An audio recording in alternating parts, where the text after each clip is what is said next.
আওয়ামী লীগকে ধরা উচিত অর্গানাইজ ক্রাইম আউটফুট হিসাবে। এটা হচ্ছে আমার ব্যক্তিগত মতামত এবং আমি ওইটার পক্ষে। হ্যাঁ? আপনি যেইভাবে ব্যান করে দেওয়ার পক্ষে আমি না, তবে আমি মনে করি তাদের বিরুদ্ধে এটা করা উচিত। আচ্ছা, সে সময়ের কিন্তু যে অ্যাডমিনিস্ট্রেশন ছিল, সে সময় যে লিডারশিপ ছিল, তারা ছিল করাপ্ট লিডারশিপ। উনারা করাপ্ট লিডারশিপকে খুশি করে করে জেনারেল হয়েছেন বা সেক্রেটারি হয়েছেন। হ্যাঁ? এটা মনে রাখতে হবে। উনারা ওই করাপ্টের সাথে কাজ করেছে। আমার কথা হচ্ছে আওয়ামী লীগকে ব্যান করা আমিও এটার সাপোর্টার না। কিন্তু ওনারা একটা কথা বলেছেন, ওনারা অধ্যাদেশে কোনো সংগঠনকে ব্যান করা রাখেন নাই।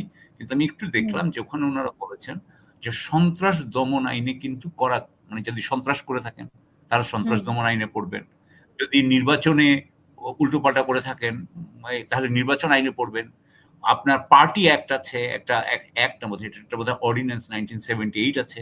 আপনি যদি সেটার ব্যত্যয় ঘটিয়ে থাকেন সেটা হবে। আমার কাছে সবচেয়ে যেটা মনে হয়, আপনারা যেটা আমেরিকাতে দুইজন থাকেন আমেরিকাতে, ওখানে একটা ল আছে, নাম হচ্ছে রিকো।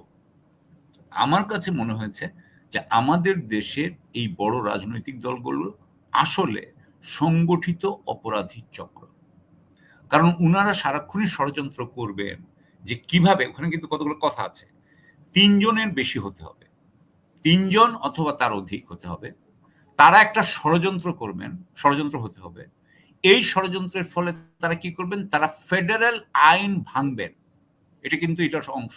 তার মানে তারা আইন ভাঙবেন এবং আইন ভাঙার পরে চতুর্থ যে এলিমেন্টটা হবে, তারা কিন্তু একটা সিস্টেমিক সোর্স অফ একটা স্ট্রিম অফ ইনকাম পাবেন।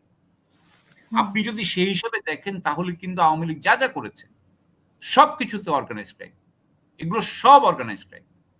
এবং আমাদের দেশে যখনই একটা পার্টি পাওয়ারে আসে, হোয়াট দে ডু, আপনি যদি রিকো অ্যাক্ট অনুযায়ী দেখেন তাহলে এটা অর্গানাইজড ক্রাইম, এটা অর্গানাইজড ক্রাইম। সো আমি মনে করি আওয়ামী লীগকে ধরা উচিত অর্গানাইজ ক্রাইম আউটফুট হিসাবে। এটা হচ্ছে আমার ব্যক্তিগত মতামত এবং আমি ওইটার পক্ষে। হ্যাঁ? আপনি যেইভাবে ব্যান করে দেওয়ার পক্ষে আমি না, তবে আমি মনে করি তাদের বিরুদ্ধে এটা করা উচিত।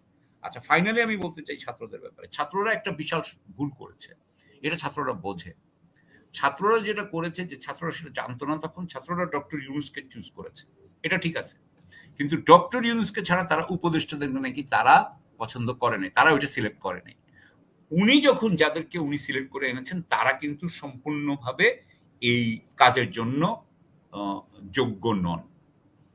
আমি আপনাকে একটা কথা বলি, ইনারা যে সময় প্রমোশন পেয়ে পেয়ে উপরে উঠেছে, সে সময়ের কিন্তু যে অ্যাডমিনিস্ট্রেশন ছিল, সে সময় যে লিডারশিপ ছিল, তারা ছিল করাপ্ট লিডারশিপ।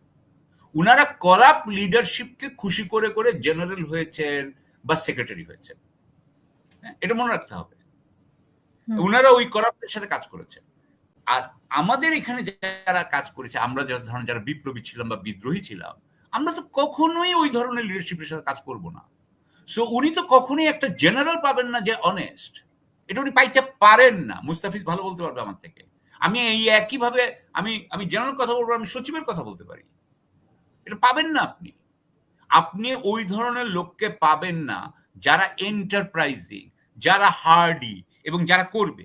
কারণ ওই ধরনের লোককে আওয়ামী লীগ কখনোই পজিশনে বসায় নাই। কারণ আওয়ামী লীগ চেয়েছে যে তার দাস হবে যারা। আপনি দাসদেরকে বসিয়েছেন, দাসদেরকে বসে আপনি দাসত্ব পাবেন। That is what has happened. এখন আমাদের ছাত্ররা কি করছে, ওরা যতই বিএনপিকে গালি দিক, যাকেই দিক, ওদের মেইন সমস্যা হচ্ছে ওদের উপদেষ্টা পরিষদ। কারণ ওদের উপদেষ্টা পরিষদই কিন্তু ওদের স্বপ্ন ভাঙার সম্পর্কে মানে সবচেয়ে বড় ভূমিকা পালন করছে। সুতরাং সেটা তাদেরকে বুঝতে হবে। এবং তারা যদি, আমি যেমন বলবো যে মাহমুদুর রহমান ভাই আছেন, উনি নিবেন কি নিবেন না সেটা অন্য কথা। আমি কিন্তু বলতে চাই, পিনাকি ভট্টাচার্যের কথা বলতে চাই, আমি মুস্তাফিজের কথা, মানে কনকের কথা, এটা এখন বলছে। এখন সার্জিসও সেদিন বলেছে যে যারা বিদেশে কথা বলেছে, দেশে কথা বলেছে সেই সময়, তারা তো অংশীজনরা বিপ্লবকে ধারণ করে। আপনি যে বিপ্লবকে ধারণ করে সেই তো এই দায়িত্ব পাওয়ার যোগ্য। মাহমুদ ভাই পাওয়ার যোগ্য, পিনাকি পাওয়ার যোগ্য। সে হবে এন্টারপ্রাইজিং, পিনাকি হবে এন্টারপ্রাইজিং, এরা তো এন্টারপ্রাইজিং হবে না। আমি এটুকু বলে শেষ করতে চাই। যে আমরাও শেষ করি। ৩ জনকে অসংখ্য ধন্যবাদ।